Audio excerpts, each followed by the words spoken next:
Hello people of YouTube.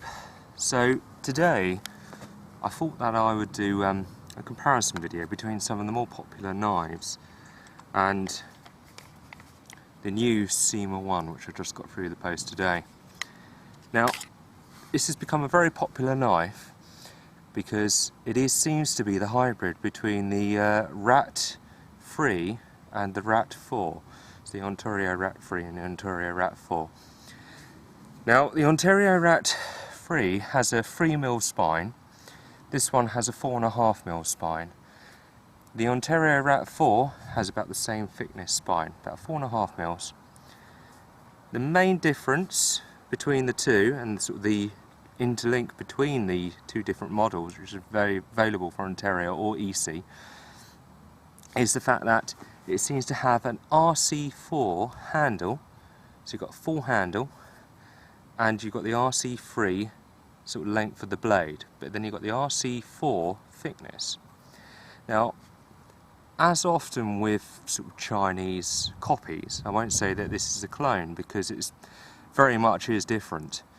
With copies, what you find is that they seem to take the best elements from two very good designs. This can also be seen when you're looking at the Ganzos. So this is the Ganzo G720. There's lots of reviews of this on YouTube, but basically it has the Benchmade access lock, and then you've got the SR1 Lion Steel sort of blade design. So you've got fantastic locking mechanism with a fantastic blade design. This will be in another video. So there's lots of reviews out there showing this and people trying it, and it's generally accepted to be quite good. What there isn't much of though is people actually doing comparisons between the sort of budget knives that you could potentially get for bushcraft. So today I thought we'd have a look at this, see how good it is with the factory edge. I haven't changed this edge in any way whatsoever.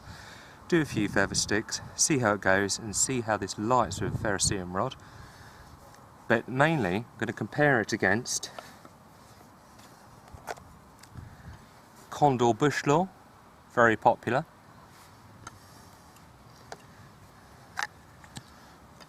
The Mora heavy duty. For those of you who like custom knives, this is a Mark Hill 3-inch blade. I forget the model right now, but I'll try and put it in the description. But this is a lovely, lovely knife with my own scales put on, own handle, out of green micarta. So what we've got here mainly is Scandi grinds versus a full flat grind with a secondary bevel. Let's see how they compare. So already I have some wood prepared. We're just going to do some simple feather sticks, and straight out the box, don't know if you can see these, but straight out the box it makes fantastic feather sticks.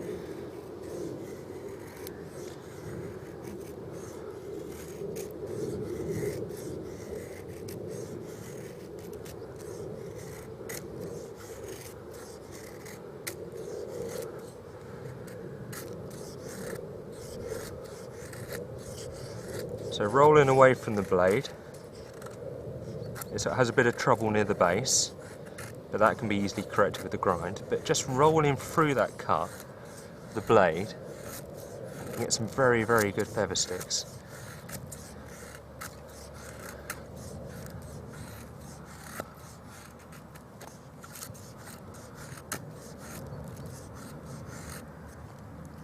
So it's very well done. I'm very impressed actually. I normally go for the Scandi grinds, and there's a full flat grind. This is pretty good. So I put that aside for the moment. Now what seems to be the popular knife out there, obviously apart from the Mora, is the Condor Bushlore. Now this has actually been changed slightly, so I've actually ground the back flat, so we've got 90-degree bevel. And I've just touched up the edge. Now, as expected, the edge is much better, but I've actually worked this edge.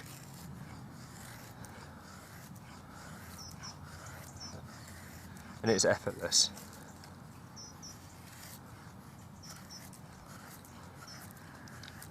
Now the difference between flat ground blades or grinds with a secondary bevel and a Scandi grind is that the Scandi grind allows it just to bite that little bit quicker at a much sort of shallower angle. With secondary bevels they're much stronger. So yes, these are fantastic for doing feather sticks, although this hasn't got as many curls as I would like. It's fantastic for making feather sticks. Thing is though, this edge geometry, I don't know if you can see it here, is very fragile.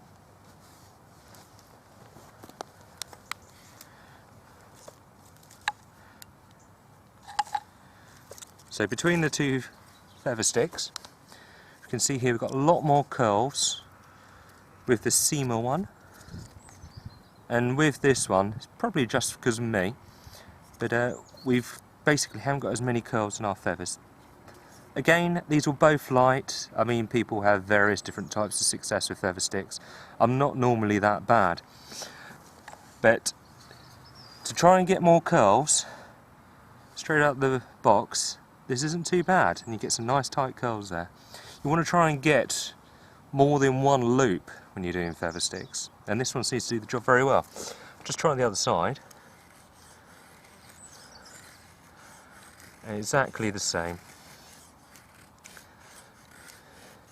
If you try and keep the blade as flat as possible, you get curls which extend out a lot more. If you have the blade at more of a acute angle into the wood, you get tighter curls. That's what I find. So everyone has this one. So the heavy duty Moras, absolutely fantastic. Again, I expect to see sort of similar effects.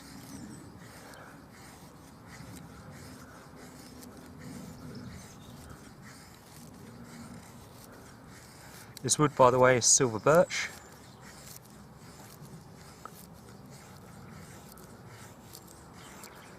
Very good wood for doing feather sticks, carving.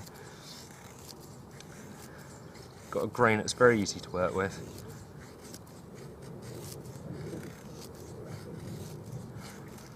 Now what you probably notice when I'm doing this is that I'm using this proportion of the blade most, because I have the most control when I'm doing feather sticks, this section. However, if you've got a blade angle or the edge which isn't quite what you want, you need to try and roll the feather from this point all the way to the back, or vice versa. The way that you turn the blade, if you do it this way, makes the curls go this side. If you do it that way as you're going down, the curls go this side. See? The curls go, and I'm moving all the way down the blade. I'll try on the different side. So moving down all the way down the blade, the curls go that side. If I try and do it this way, the curls straighten up a bit, but then they're starting to go over. So that over this side, with the blade this way, when I'm going down, the curls go on this side. So again, this seems to be like the in-between. The CIMA, which is quite tight curls, and the Condor, which has got quite loose open curls. So this is absolutely perfect. You've got a lot of air that can come in, and purely down to the blade grind as well, and it has been touched up. Now for those of you who like customs, Mark Hill is a fantastic knife maker. I got this blade blank at the Bushcraft Show, 2016 Bushcraft Show, from Above and Beyond Stars Leatherworks, and they're fantastic. So just give this one a go, and this one lends itself very well. I'm not too sure, I haven't actually measured the angle on this knife, but Mark Hill's heat treat, the way he does his blades is absolutely incredible. I have again amended this and sort of modified it slightly. I made the back of the blade much sharper. It comes sharp anyway. And I put my own handles on it. And that's just purely because Mark will work with other materials, but he mainly uses wood for his handles.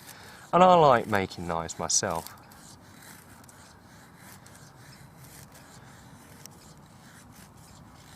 So this is a real carver, this knife.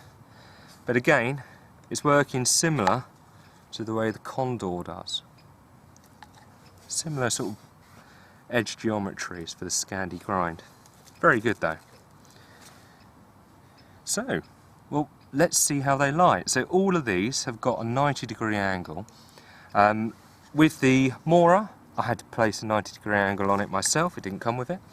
And the same with the Condor, I had to apply a 90-degree angle. But we're mainly interested today in the CIMA. So how is this out of the box? Well, let's see if we can do this.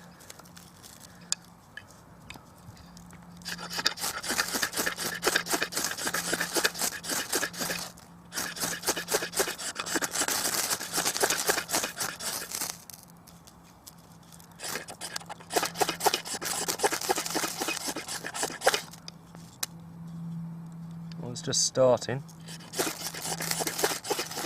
There we go. A little bit there. It's a little bit windy out here. But there we go. Works very well. Out of the box. Fantastic bushcraft knife. Really is very, very good.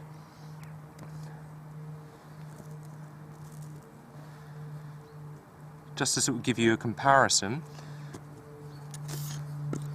of the edges, we're going to have a look, and that's what I've got there. That sort of powder coat. It's actually stayed on very, very well. I'm actually very impressed with that. Right, with the Condor, my 90-degree angle and the feathers which it made, I think this might be a little bit harder.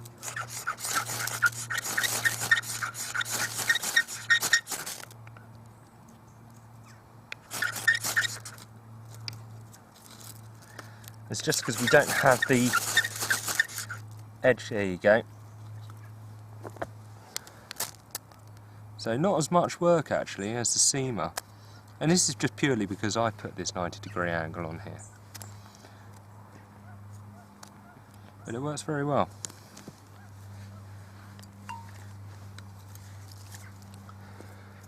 Right, with the Mora, this is what everyone has, and pretty much everyone that's got a Mora and does bushcraft has done exactly the modifications I've done.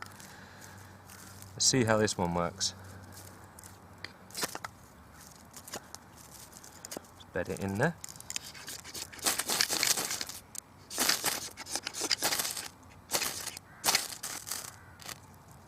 There you go. Out of all of them, that was the easiest one to light. Very, very good still with the Moras. So there used to be 01 equivalent. Well, there used to be 01. They're now a sort of a German hybrid of steel, which is the equivalent of about 1095, and it's really, really good.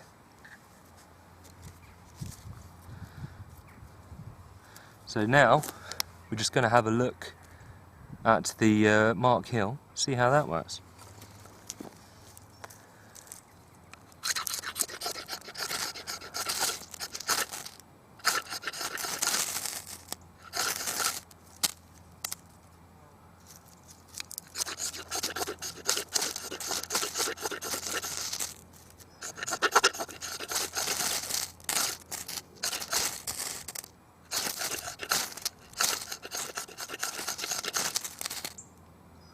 It's trying to go.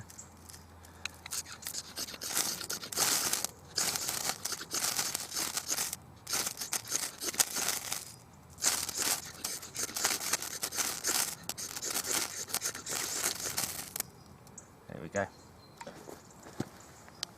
So again, works very well. Very impressed with that.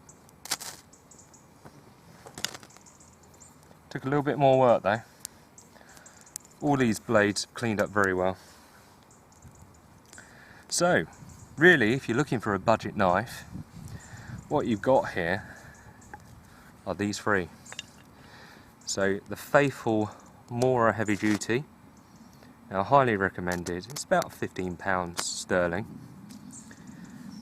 Condor Bushlore, now because of its popularity this has gone up tremendously, so this is normally about, well, when I bought this it was £31, it's now about £50. Again, I highly recommend it if you want the sort of traditional style bushcraft knife. It's very good, but expect to do some work on the spine. Now with this, it's the dark horse, the sort of Chinese hybrid between the RC4 and the RC3. Now this is actually very, very good for the money. This worked out with shipping, insurance, and it was actually on offer at the time. It was about £16 sterling shipped from China. Now be aware, if you're going to actually order anything like this, you run the risk in the UK of actually having this seized by customs. I was actually very lucky to get this through, but it was worth the risk. It's £16 for me, it was worth it. Expect to pay about £20 sterling though, normal price, with insurance and shipping tracked from China. But very good, highly recommend it. If you want to get one of these, I got this from GearBest. The Condor Bushlore I actually got from Moonraker Knives. It's a UK based company, it's very good. The Mora heavy duty I actually got from a Ray Mears course, but Henny sell them quite well. And if you want a Mark Hill, go to see Mark Hill direct, just Google his name. He's a very nice person, I'm led to believe. I didn't deal with him directly, but this is a lovely little project knife for me and I think it's fantastic. I have noticed on here though, where I was striking the ferrocerium rod, I have got a little bit of, on the spine, it's just sort of rounded off slightly, that 90-degree angle. So I'm not too sure if he sort of differentially heat treats the blade so the edge is harder, but I have got a bit of rolling on this. But overall, this is a fantastic carver. I mean, I would rather carry this out if I was going to do wood carving, wood course, than any of these other knives, just because it lends itself so well and it fits well in the hand. But you expect to pay about £130, £120 for this. So this is, once you start getting into bushcraft and you're enjoying it, this is where the next stage up. But overall, this is a CIMA 1 sort of comparison with other sort of available knives, and this is very good. I highly recommend. I won't bother putting the links into GearBest because I don't necessarily want to just support them. I reckon if you can go to CIMA direct, that's fantastic. There's eBay people. Basically, you go whoever you feel comfortable with. So you have a look on Google, see if you can find the best price yourselves, but I highly recommend it. And it was very easy to buy it through GearBest. So it's up to you where you do your purchasing choices. But this is good, and it's well worth adding to any collection. It is a budget knife with the equivalent of 440A stainless steel. It's Chinese CR17 MOV, but it is actually very good. And it's better than, I think, the bird line for edge retention, just for doing this simple little test, than the say the Spyderco Chinese version, the bird line knives. So give it a go.